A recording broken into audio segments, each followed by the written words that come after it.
Good morning folks, and welcome back to the track. Now, my other half was absolutely delighted when she discovered that I'd got another new car coming into my collection. Actually, that's not true. What she did actually say, I cannot really say on the YouTube channel because I'm trying to keep it to a clean channel. However, without any further ado, let's have a look at the new car I've just had delivered. So here it is, folks. This is my new Mercedes AMG GTR.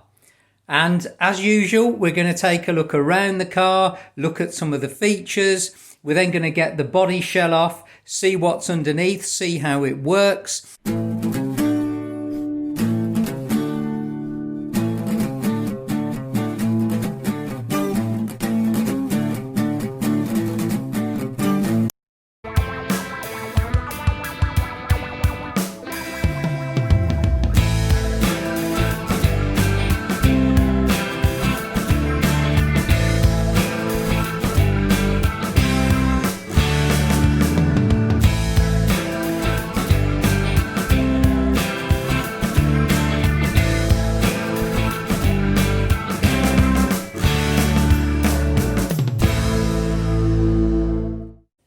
Okay, so let's have a look at this Mercedes AMG GTR in more detail. And as usual, I'll start at the front of the car, we'll look around it, go into the back, and then we'll get the body off and have a look at the underside of the car as well.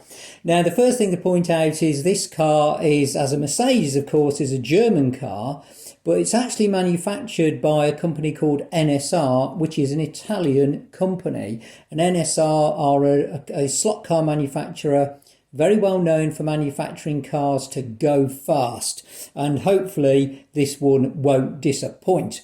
You'll notice I've gone for it in black with the orange stripe going across the bonnet over the top of the roof and on the doors as well. Now, usually I don't go for cars in black. It's just not a colour that usually appeals. I know my Lamborghini Huracan is sort of black. It's a carbon edition.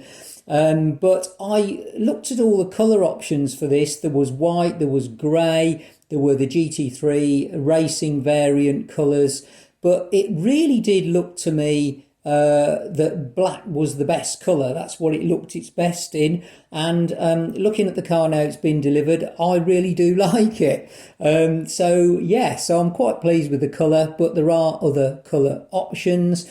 The first thing that's started to worry me a little bit is how low this car sits to the track. You can see there that the front spoiler is virtually touching the track, just like my Racer Sideways Lambo. And this is going to need adjusting so it runs without causing the risk of scraping the motor and shorting out on the track. Now, the Lambo had to go to Gary Skip Works to be adjusted because I didn't have the tools, but Gary has given me some tools and I might be able to adjust this one myself. So time will tell, but that's going to need adjusting straight away. Sticking with the front of the car, we've got the flicks, as they're now known, at the front there, keeping the car down at the front. And we've also got here this front grille, which is actually a real grille. So it's not actually painted on or stickered on like it is with Scale Electric cars. This is actually a proper vented front grille. On the bonnet here, of course, you've also got the duct in the front there and two more on either side here. We've got the vents going over the wheel arches as well. And if we look at the front wheels here, now these are actually proper aluminium front wheels. They're not plastic like on most cars. We'll have a look at the wheels again in a second, but just sticking with the front here, these lights on the front do not work. This is all about being a lightweight car, so no electronics required. We don't need extra weight, so these lights don't work. Again, they're not stickered on though, they're actually proper plastic lights. The weight of this car, by the way, is coming in at just 88 grams, which is phenomenally light, and it's all about keeping the car light. So let's take a look down the side of the car, and as I mentioned earlier, these front wheels as well as the back wheels are made of alloy. They're aluminium wheels, unlike on most cars where the wheels are plastic. And in fact, even the cars like my Lamborghini where the rear wheels were alloy, the front wheels on the Lambo were plastic, but these both sets of wheels are alloy, proper lightweight alloy wheels using the air system. And we've also got soft tyres on these as well, soft rubber tyres, front and back. A little light section here on the side, very hard to see, but there are vents going along the bottom of the sills here as well, and the little door handles and the wing mirrors. And as you can see, I don't know how well this is picking this up, but we have got a highly detailed driver in the car with seat belts on as well. So we'll try and get a bit more closer up on that. But yeah, you've actually got a driver in the car. Okay, so coming round to the back of the car here, very hard to see, but you've got a section there which is where the fuel would go. And you've also got, if you can see in the rear window here, the rear strut braces to protect the car and the driver in the event of an accident. Of course, the massive AMG rear wing, not quite as big as the one on the Lamborghini Huracan, I don't think, but it's still a pretty seriously sized rear wing. It's a bit of a shame because the orange stripe doesn't actually extend onto the rear section down here. It would have been nice if they'd have continued the orange stripe down onto this back section here, or even possibly across the wing as well, but they didn't. So the orange stripe stops at the back of the roof. And of course, we've got the rear lights there. Again, those are plastic lights. They're not painted or stickered on. And we've got the rear diffuser at the bottom here. And the back of the car doesn't sit as low to the track as the front does. So, having looked at the car from the outside, let's get the body shell off and have a look and see what's underneath. As you can see, this is a brand new car that's not been driven, so we've got the braids there that are completely fresh, ready to use. These front tyres are really, really sticky. I've just tried sort of rubbing my fingers over them. They are highly, highly sticky tyres straight out of the box. So it's clearly meant to grip the track well. You can just about see between the wheels and the body there the steel HRC axle which links the wheels together.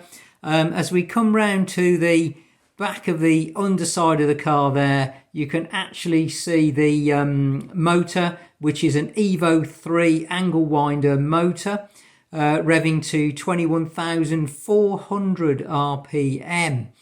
And if we come to the back there, we've got the screws that hold the body on. And as you can see, those rear tyres are pretty big as well, and they're also very, very sticky straight out of the box.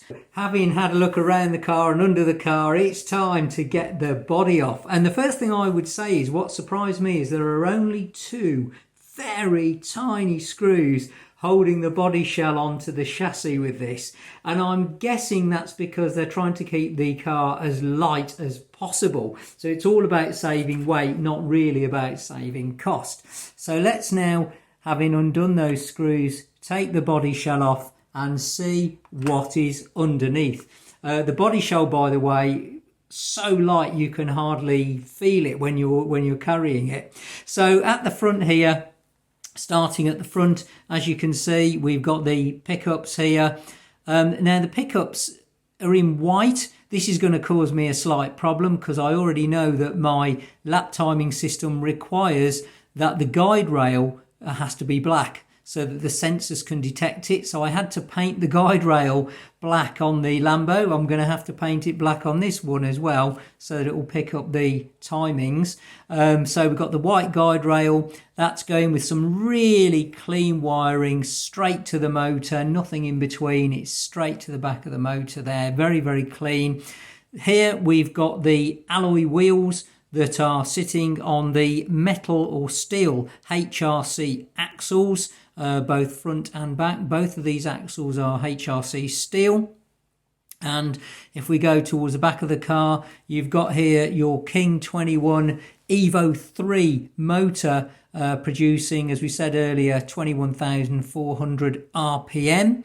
The bushes here are self-lubricating, and as you can see, I don't know how well you can see this, but this meshing is metal. So we've got lightweight metal gearing with an angle winding motor fitted on it as well. And this one here, as you can see, the motor is mounted on its own separate section, so you can adjust that. And finally, the one thing to point out, quite worrying, gotta come out, is of course the magnet right in the middle. Now the magnet's actually adjustable, I think you can see there, but you can actually adjust where the magnet slots. But that magnet has got to come out because the rules of my track tests on this track are no magnets. It has to be down to the actual dynamics of the car. I think magnets cheat. The magnet does pull the car quite hard into the track actually. So yeah, so that's going to come out. But that's the underside of the car. Very, very simple, clean setup, very similar to the Racer sideways setup on their chassis as well. So rear wheel drive, two wheel drive, very, very simple. And right, okay, there you go. It's time to get the body shell back on, and let's fire her up and see what the motor sounds like. Okay folks, it's time at last to fire up the motor on this car for the first time and see what it sounds like. Well, I have to say that is so quiet. It sounds like it's a hybrid car. That is so smooth, it's unreal.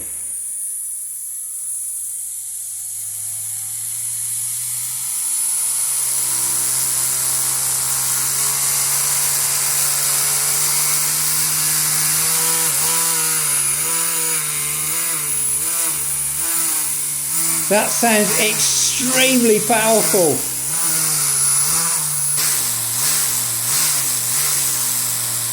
It's actually spat some rubber out of the back of the tyres.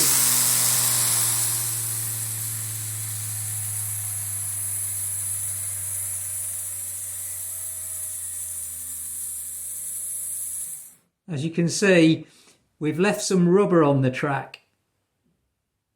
Well, as you can see, I did get some grub screws supplied with this, so I can actually adjust the ride height of the car. The only problem is whether or not I've got the tools to actually adjust these grub screws in the first place. Now, Gary's given me some tools, and I'm hoping that they are going to work. You really need the eyes of a hawk to be able to use these grub screws. Now, luckily, one of the tools that Gary supplied me with does indeed fit these grub screws. He gave me two tools. This is the one for the Racer sideways, and this one here, Gary said to me, he says, take this because you'll probably also need it if you buy an NSR car.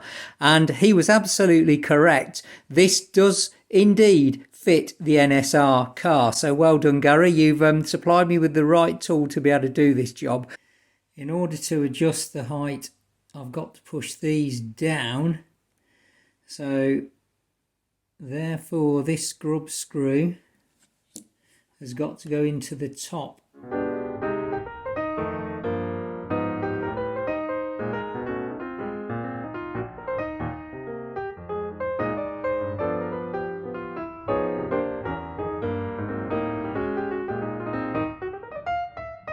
Okay, let's go with another one. Screws go in there.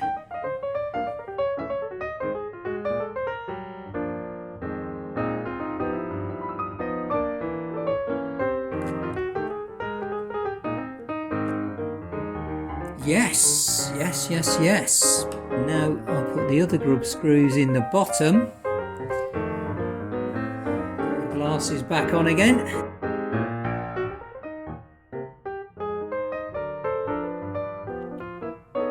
So tiny.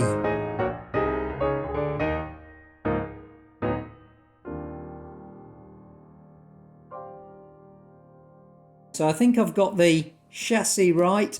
It's definitely sitting off the track now. I mean, it could be better. I'm sure Gary would do a better job than that, but it is working. Now, I've also found out why there was rubber coming off the back wheel or off the back tyre.